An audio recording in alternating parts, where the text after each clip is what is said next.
Functional analysis টপিকে আজকে আমরা নর্ম কাকে বলে পড়ব এবং নর্ম স্পেস কাকে বলে সেই সম্পর্কে জানব। তো প্রথমে আমরা শুরু করি নর্ম কি বা নর্ম কাকে বলে। তাহলে প্রথম টপিকটা হলো নর্ম কাকে বলে।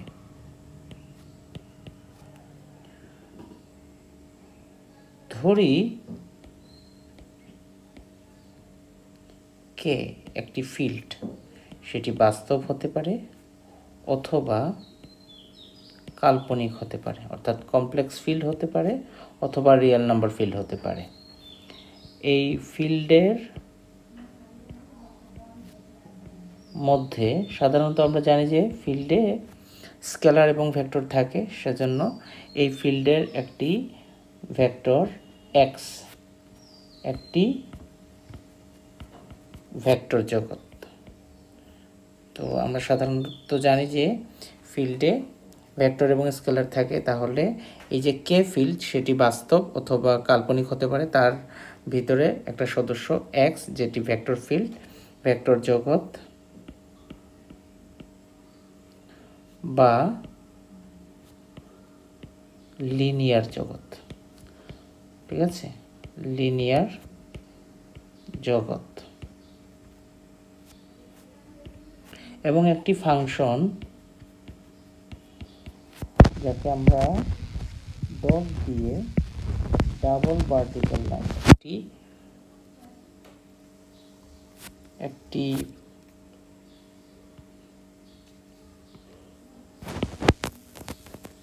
আমরা একটি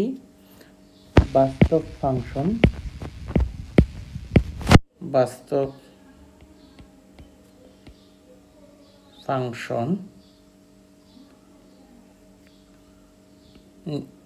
সংজ্ঞায়িত করব, যাকে double vertical line dot double vertical line দিয়ে সূচিত করা হয়, সাচ দ্যাট যেখানে ডোমেইন হচ্ছে এক্স এবং কোডোমেইন হচ্ছে আর। এমনভাবে সংজ্ঞায়িত করা হয় যেন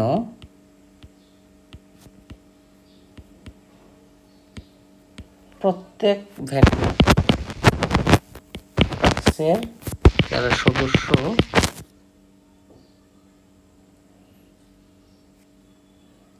এর জন্য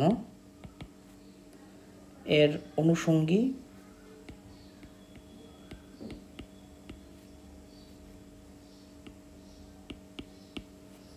একটি করে মান পাওয়া যাবে, অনুষঙ্গী একটি স্কেলার মান পাওয়া যাবে।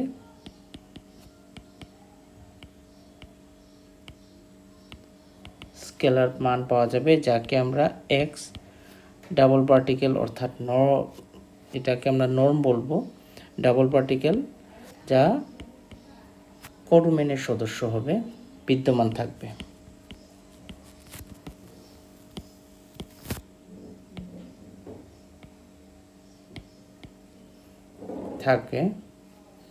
তবে তাকে এক্স ভেক্টর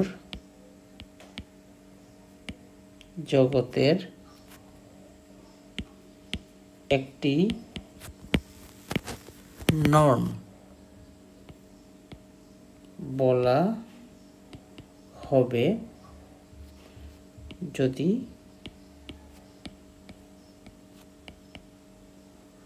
নিম্নোক্ত শর্ত সমূহ মেনে চলে। এখন আমরা দেখি শর্তসমূহ কি। তাহলে আবার প্রথম থেকে বলি, ধরি আমার কাছে একটি ফিল্ড থাকবে, এই ফিল্ড সেটি বাস্তব অথবা অবাস্তব যে কিছু হতে পারে। এই ফিল্ডের ভিতরে একটি সদস্য থাকবে এক্স, একটি ভেক্টর স্পেস থাকবে এক্স। এখন এই ভেক্টর স্পেস থেকে আমরা বাস্তব সংখ্যা ফিল্ডের উপর একটি ফাংশন ডিফাইন করব, যাকে ডাবল পার্টিকেল ডট দ্বারা প্রকাশ করা হবে এবং এক্সের প্রতিটা সদস্যের জন্য একটা স্কেলার মান এক্স ডাবল পার্টিকেল পাওয়া যাবে এবং তারা যদি এই এক্সের প্রতিটা সদস্য যদি এই শর্তগুলো মানে, চারটা নিম্নলিখিত যে শর্তগুলো আছে সেগুলো যদি মেনে চলে, আমাদের প্রথম শর্তটি হচ্ছে যদি এক্সের কোনো উপাদানের আমরা নর্ম বের করি তাহলে সেটি নন নেগেটিভ হবে, অর্থাৎ সেটি গ্রেটার দেন 0 হবে। অর্থাৎ এই ফাংশনটা এমনভাবে সংজ্ঞায়িত করা, এক্সের সকল উপাদানের যদি আমি মান পাই সেই মানগুলো নন নেগেটিভ আসবে, অর্থাৎ নেগেটিভ হতে পারবে না, 0 হতে পারবে অথবা পজিটিভ হতে পারবে। দ্বিতীয় শর্তটি হচ্ছে যদি কারো নর্ম 0 হয়ে যায় তাহলে যদি এবং কেবলই যদি, এটা যদি এবং কেবলই সম্ভব হবে যদি উপাদানটি শূন্য হয়। অর্থাৎ এই ফাংশনটার জন্য যে কোনো নর্ম, যে কোনো উপাদানের নর্ম যদি শূন্য হয় তাহলে উপাদানটি অবশ্যই শূন্য হবে, অথবা শূন্য উপাদানের নর্ম শূন্য হবে, অন্যথায় কোনো উপাদানের নর্ম শূন্য হবে না। তৃতীয় শর্তটি হচ্ছে যদি এক্সের কোনো উপাদানের সাথে একটা স্কেলার যদি গুণ দিই, যেহেতু এক্স হচ্ছে ভেক্টরের সদস্য তাহলে তাদের স্কেলার সাথে গুণ দিলে এটা হচ্ছে স্কেলার মাল্টিপ্লিকেশন বলে, ক্লোজ টু ইট, এবং এই সদস্যটাও এক্সের ভিতরে থাকবে এবং তাদের যদি নর্ম নেওয়া হয় তাহলে এই নর্মটা হবে স্কেলারের পরম মান এবং উপাদানটির ফাংশন যে সংজ্ঞায়িত করা আছে তার মানের গুণফলের সমান হবে, যেখানে এক্স থাকবে ভেক্টর স্পেসের সদস্য এবং ল্যামডা থাকবে ফিল্ডের সদস্য। 4 নম্বর শর্তটি হচ্ছে যদি এক্সের দুইটি উপাদানের আমরা যদি সমষ্টির মান, ফাংশনের মান সর্বদা উপাদান দুইটির পৃথক পৃথক মান ফাংশনের মান অপেক্ষা ছোট হবে, যেখানে উপাদান দুটি ভেক্টর জগতের সদস্য, তাহলে এক্স থেকে আর বাস্তব সংখ্যার ফিল্ডের উপর যদি একটি ফাংশন সংজ্ঞায়িত করা হয় ডট ডাবল পার্টিকেল দিয়ে, যেটি একটি অঋণাত্মক ফাংশন এবং সে 4টি শর্ত, নিম্নলিখিত যে 4টি শর্তগুলো যদি মেনে চলে তখন আমরা তাকে বলা হবে, তখন আমরা তাকে নর্ম বলবো। এক্স ভেক্টর জগতে একটি নর্ম বলা হয়, এক্সকে ভেক্টর জগতের একটি নর্ম বলা হবে। অর্থাৎ এই শর্তগুলো, এই 4টি শর্ত যদি কেউ মানে তাহলে সে তো অলরেডি ভেক্টর জগতে ছিল, এখন তাকে বলা হবে ভেক্টর জগতের একটি নর্ম হিসেবে সংজ্ঞায়িত করা যাবে। ওকে, এখন নর্ম জগৎ কাকে বলে? তো আমরা নর্ম কাকে বলে বুঝলাম, এখন আমরা আসি নর্ম জগৎ। তাহলে আমাদের পরের টপিকটা হচ্ছে নর্ম জগৎ। নর্ম জগৎ, নর্ম জগৎ হচ্ছে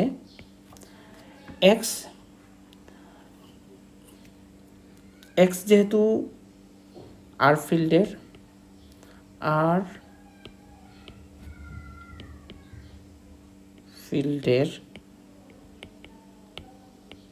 উপর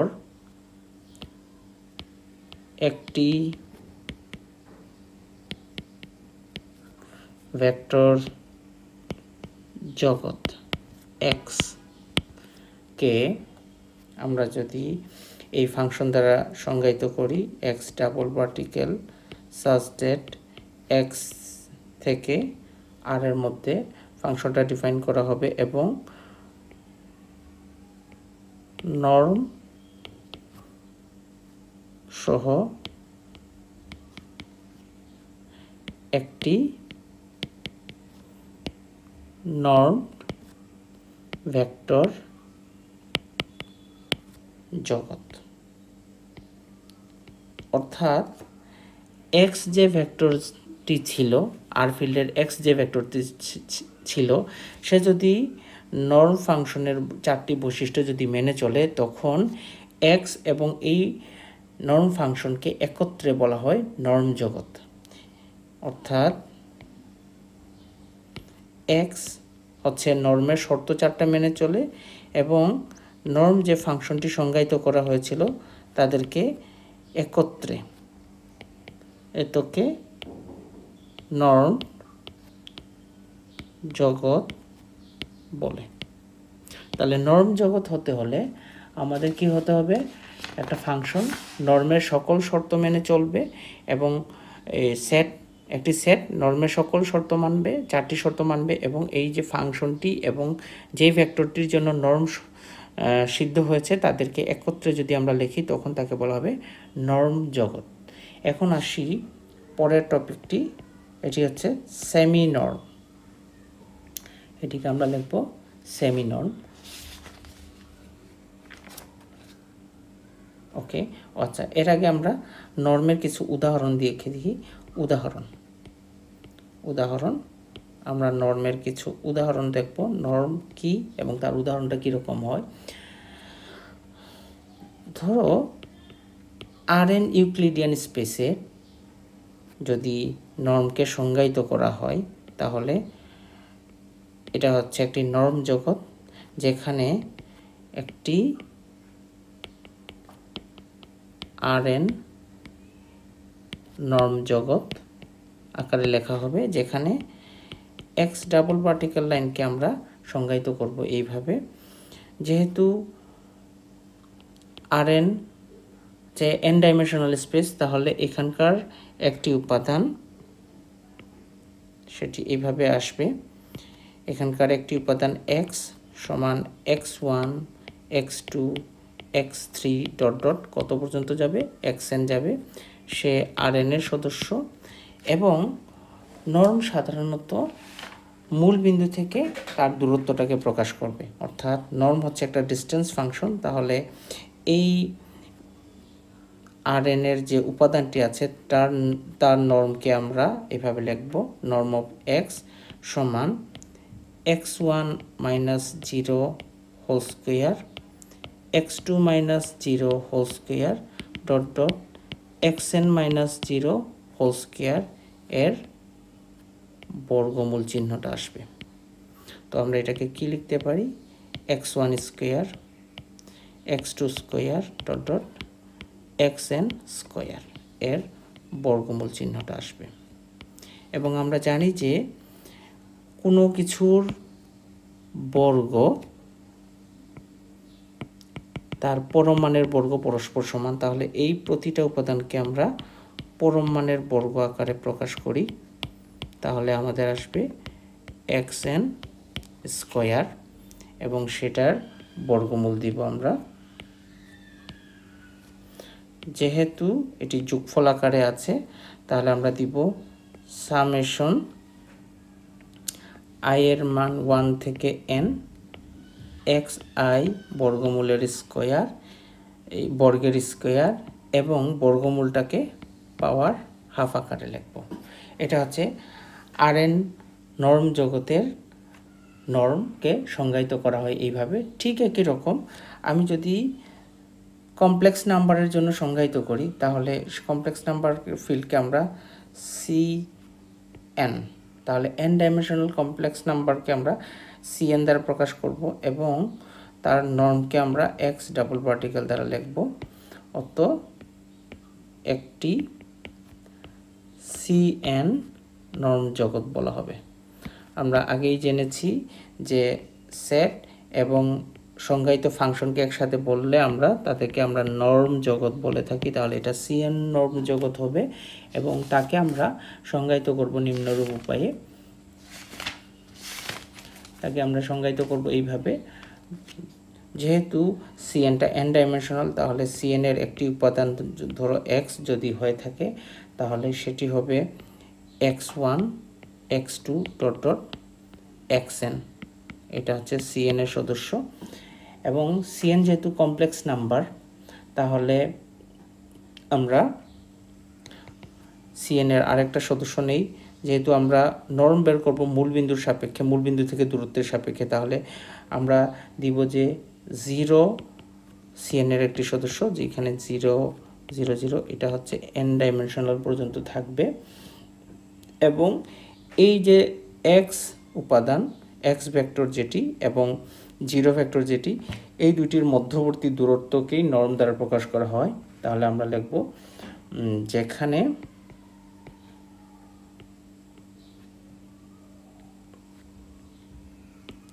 x1 x2 dot dot xn belongs to Cn,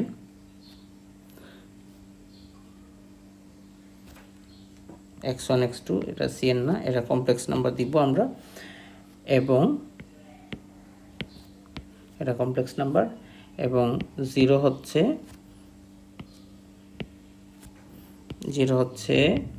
zero vector. এভাবে লিখব বিন্দু দ্বয়ের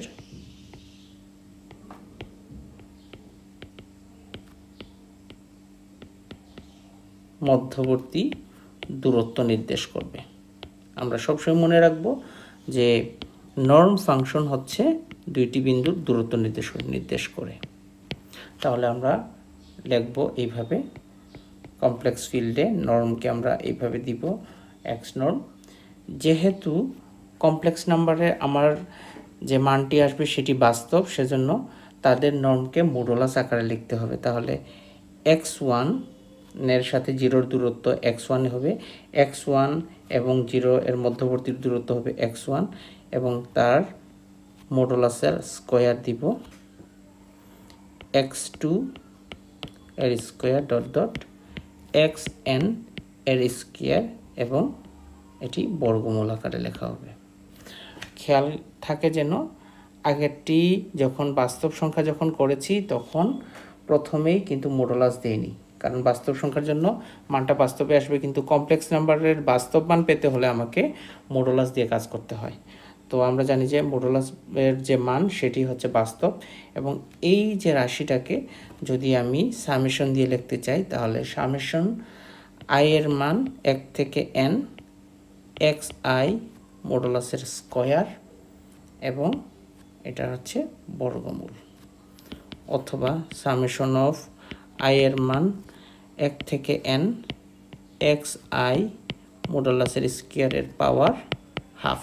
তাহলে এই দুটি হচ্ছে CRN এবং CN হচ্ছে নর্ম জগতের উদাহরণ দিলাম। এখন আমরা পরের টপিকটা দেখব। পরের টপিকটা হচ্ছে সেমি নর্ম কাকে বলে।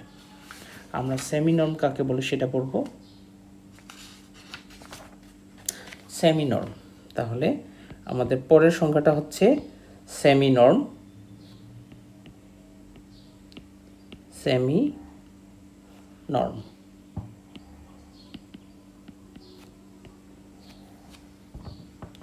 তো সেমি নর্ম সেটি নর্মের মতো, নর্মের 4টা বৈশিষ্ট্য সবগুলো মেনে চলবে না, একটি বাদ যাবে। তো আমরা সংজ্ঞাটা লিখি এইভাবে, মনে করি আগের মতো, কে হচ্ছে একটি ভেক্টর ফিল্ড, কে হচ্ছে একটি ফিল্ড যেটা বাস্তব হতে পারে অথবা কমপ্লেক্স নাম্বার হতে পারে। ঠিক আছে, এই ফিল্ডের একটি ভেক্টর উপর x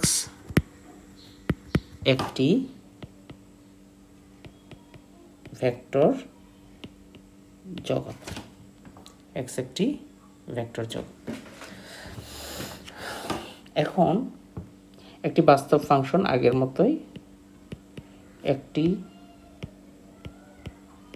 বাস্তব ফাংশন এমনভাবে সংজ্ঞায়িত করা হয় যাকে dot double particle such that x থেকে আর এর সদস্য হবে, এরূপ হয় যেন প্রত্যেক ভেক্টর অর্থাৎ এক্স এর প্রতিটা সদস্যের জন্য ফাংশনটির মান নন নেগেটিভ হতে হবে। অতএব অনুষঙ্গী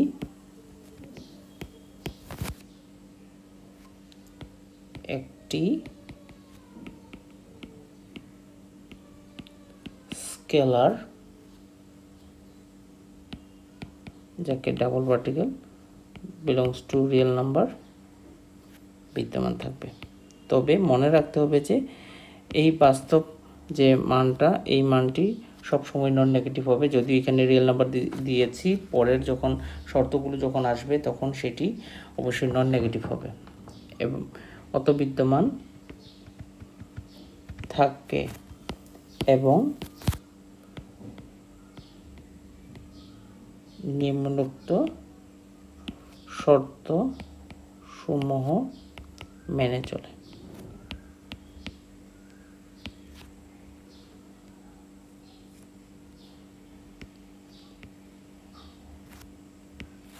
শর্তসমূহ হচ্ছে যে কোনো উপাদানের, ভেক্টর জগতের যে কোনো উপাদানের যদি ফাংশনের মান নেই তাহলে সেটি নন নেগেটিভ হবে, যেখানে ফর অল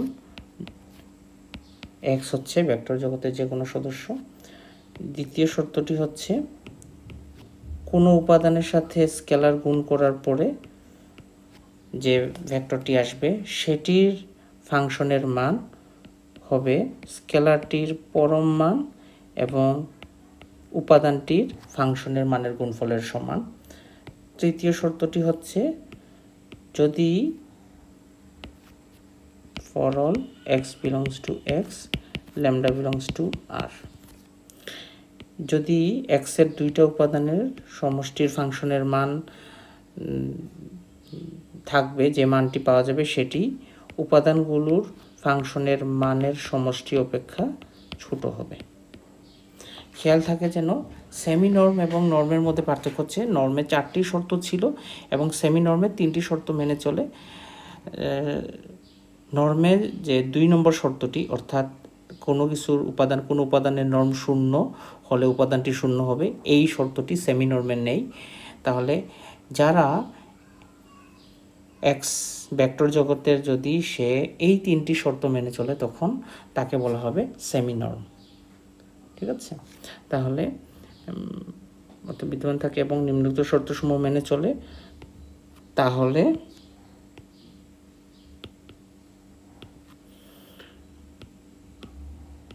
ফাংশনটি হলো এক্স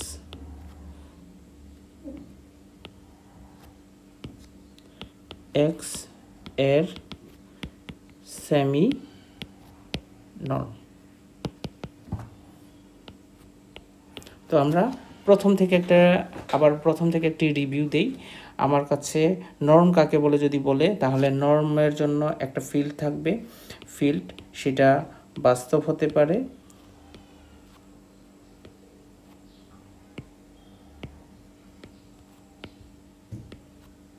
ওকে, একটা ফিল্ড থাকবে, সেটি বাস্তব হতে পারে অথবা কমপ্লেক্স নাম্বার হতে পারে। এই ফিল্ডে সাধারণত কি থাকে? এই ফিল্ডে সাধারণত স্কেলার থাকে এবং ভেক্টর থাকে। এখন এই ভেক্টরগুলো যদি 4টি শর্ত মেনে চলে তখন তাকে বলা হবে নর্ম। শর্তগুলো হচ্ছে এইভাবে যে কোনো উপাদানের নর্ম ফাংশনের মান নট 0 হতে হবে। দ্বিতীয় শর্তটি হচ্ছে যদি কোনো উপাদানের ফাংশনের মান শূন্য হয়ে যায় তাহলে আমরা বুঝবো যে উপাদানটি অবশ্যই শূন্য। তৃতীয় শর্তটি হচ্ছে স্কেলার দ্বারা কোনো উপাদানকে গুণ করলে যে নতুন ভেক্টরটি পাওয়া যাবে তার ফাংশনের মান হবে স্কেলারটির পরম মান এবং উপাদানটির ফাংশনের মানের গুণফলের সমান। এবং 4 নম্বর শর্ত হচ্ছে যদি দুইটা উপাদানের যোগফলের ফাংশনের মান বের করতে হয় তাহলে সেই মানটি উপাদানগুলোর পৃথক পৃথক ফাংশনের মানের সমষ্টি অপেক্ষা ছোট হবে। এই শর্ত যারা মানবে তাকে বলা হবে নর্ম। এবং এই শর্তের মধ্যে যদি সেমি নর্ম হচ্ছে এই শর্তগুলোর মধ্যে একটি শর্ত বাদ যাবে, অর্থাৎ 1 নম্বর শর্ত হবে উপাদানের নর্ম অবশ্যই নন নেগেটিভ হতে হবে।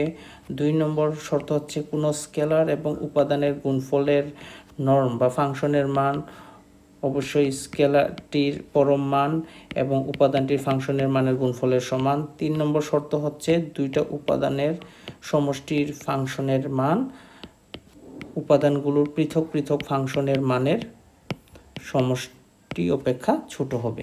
তাহলে এই উপরের 4টি শর্ত যখন মেনে চলবে তখন তাকে বলা হবে নর্ম, এবং 3টি শর্ত যখন মেনে চলবা হবে তখন তাকে বলা হবে সেমি নর্ম। তো আজকে এতটুকুই, ধন্যবাদ।